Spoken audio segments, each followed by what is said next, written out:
Sarah Martinez stared at the obstacle course that had defeated her 3 times that week. Her hands were still bleeding from the rope climb. Her SEAL instructor stood 10 feet away, arms crossed, watching her fail again. But what he said next would change everything, not just for her military career, but for how she'd face every challenge for the rest of her life. This is a story about strength, but not the kind you think. It's about the moment when trying harder stops working, and you have to try differently. And it starts on the hottest day of summer at Naval Special Warfare Training, where Sarah was about to learn a lesson that took her instructor 20 years to understand. Sarah had wanted to be a Navy SEAL since she was 12 years old. She'd read every book, watched every documentary, trained harder than anyone in her high school. She could run a 6-minute mile. She could do 50 pull-ups. On paper, she was ready. But paper doesn't survive Hell Week. It was day 4 of the combat training cycle, and Sarah had failed the rope climb 3 times in a row. Her hands were wrapped in medical tape. Her shoulders screamed every time she gripped a thick naval rope. The other candidates had moved on to the next drill. She was alone with Commander James Rickson, a 20-year SEAL veteran who'd trained hundreds of operators. "Martinez," he said, his voice calm but firm. "How many times are you going to try the same thing and expect different results?" Sarah felt tears burning behind her eyes, but she refused to let them fall. "As many times as it takes, sir." Commander Rickson walked closer. The morning sun cast long shadows across the training field. Sarah could hear the ocean in the distance, waves crashing with the same relentless rhythm as her heartbeat. "I've watched you all week," he said. "You know what I see? I see someone who's strong enough, fast enough, tough enough. But you're fighting the rope like it's your enemy." Sarah looked at him, confused. "It is my enemy, sir. It's what's stopping me from passing." The commander almost smiled. "No, your enemy is right here." He tapped his temple. "You're trying to muscle through with brute force. That rope doesn't care how tough you are. It only cares about technique." You walked to the rope and gripped it loosely. Every candidate makes the same mistake. They think strength is about how hard you pull. But real strength is about efficiency. It's about working with the physics, not against them. Sarah watched as he demonstrated the J-hook technique, wrapping the rope around his leg in a way that let his skeleton carry the weight instead of his muscles. It looked almost effortless. "The strongest SEAL I ever knew was 5'6" and weighed 140 pounds, Commander Rickson said.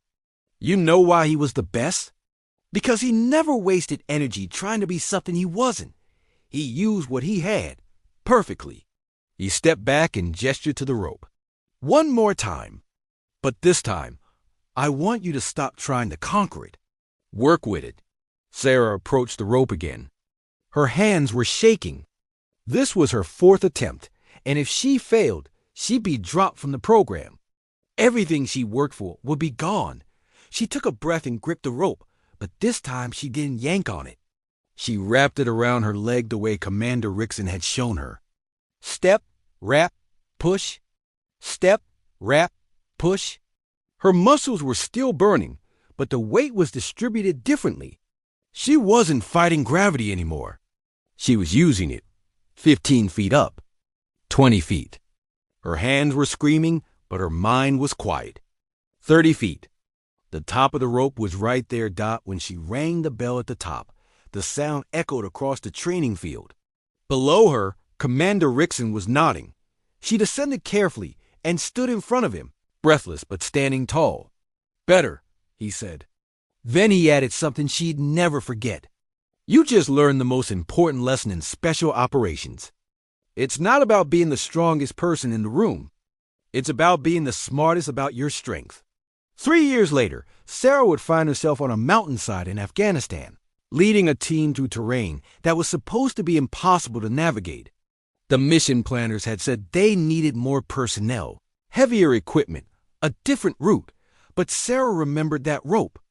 She remembered that sometimes the answer isn't to push harder. Sometimes the answer is to think differently. Her team completed the mission using 1/3 of the expected. resources, and half the time. When the commanding officer asked how she did it, she smiled and said, "I worked with the mountain instead of against it." Here's what Sarah learned that day, and what we all need to remember. Life will give you ropes to climb, challenges that seem impossible, moments when your strength runs out and your will starts to crack. But strength isn't just about pushing harder. Real strength is knowing when to change your approach. It's about working smarter, not just tougher. It's about understanding that the obstacle isn't always your enemy. Sometimes it's your teacher. But next time you're facing something that keeps defeating you, ask yourself, am I fighting this the right way? Or am I just fighting it the hard way? Because the strongest version of you isn't the one who never gets tired. It's the one who knows how to use energy wisely. If this story gave you a new perspective, hit that like button. Drop a comment telling me about a time you had to change your approach to overcome something. And subscribe to Soul Relief Stories for more lessons that might just change your life. I'll see you in the next one.